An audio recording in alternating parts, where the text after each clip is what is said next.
from 1933, the Shanty Where Santa Claus Lives is a cartoon in black and white, which starts with a boy in front of a church, clearly having to wear clothes too big for him and getting no help. Hey, a Christmas short that shows the church's hypocrisy?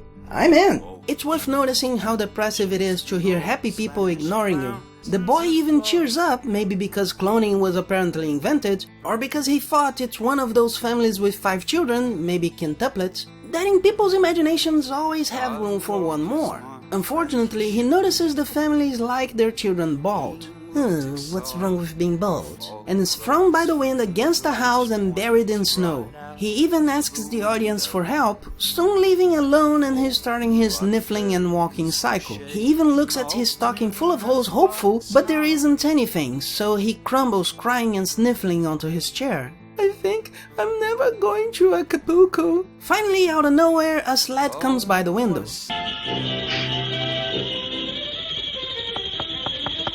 I wouldn't trust that Santa kid.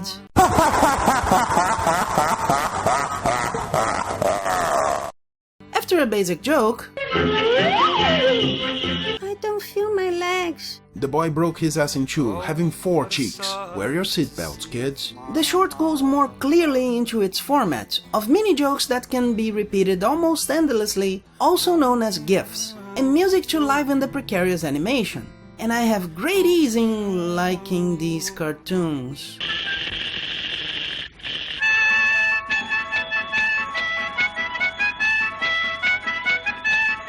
I've never said I like this one in particular. In the short's defense, and I know the visual stereotypes are horrible, they don't present stereotypical attitudes. Many would defend Coal Black's humor because the jokes are more directly jokes, and many would say that humor was just considered acceptable at the time. About that, you just need to remember that still today, there are people saying it's okay to hit your son when you are from a specific group, be this racial, national or regional.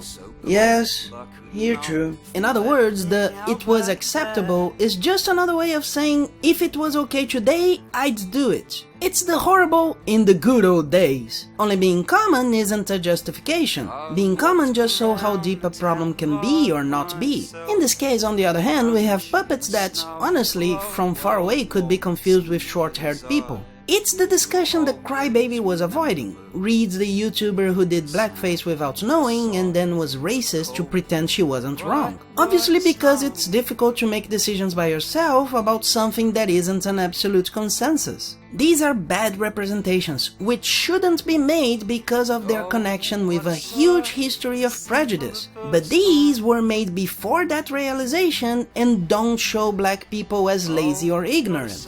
The closest to that is this part in which a baby changes. And still, I'm more inclined to say this isn't a demonstration of these as negative. In fact, it seems to be more of a demonstration of blacks and whites as equal. A blackened doll would be just a doll in another color. A little later, the doll who would be a redhead starts using maracas so everyone dances. So it looks like an egalitarian unit when an Irish doll plays Mexican music. Oh, and we get an impersonation of Kate Smith, a singer at the time. I'm not in any way defending the doll's spraying hair. I'm saying don't be a crybaby. When someone points out a mistake you made, don't pretend it's not a mistake. Don't feel attacked. Look at what's being pointed out. If you don't think it's a mistake, say why. There will be a conversation and you, the other person, or both, will learn something about the topic. If you think it's a mistake, apologize and correct yourself.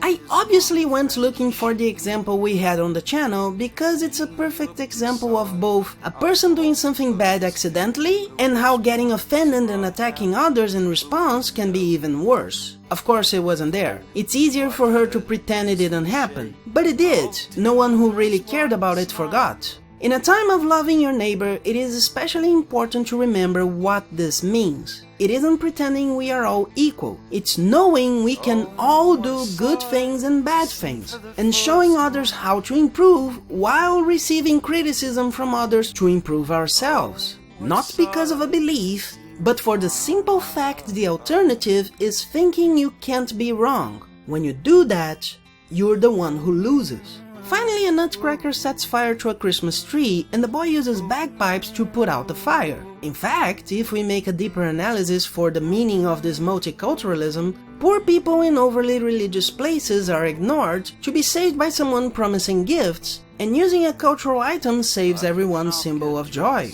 Or, a religious Europe is cold and ignores human needs, but there is a wonderful place of multicultural joy, where the spirit of Christmas brings happiness, not religion. You could even say the nutcracker causes the fire accidentally to point at the Russian Orthodox Church, an entity that was part of the Russian state, but was then the biggest target of communist Russia's anti-religiousness. In other words, maybe the cartoon is showing orthodoxy leads to fanaticism, or just that church interfering with the state can't be good.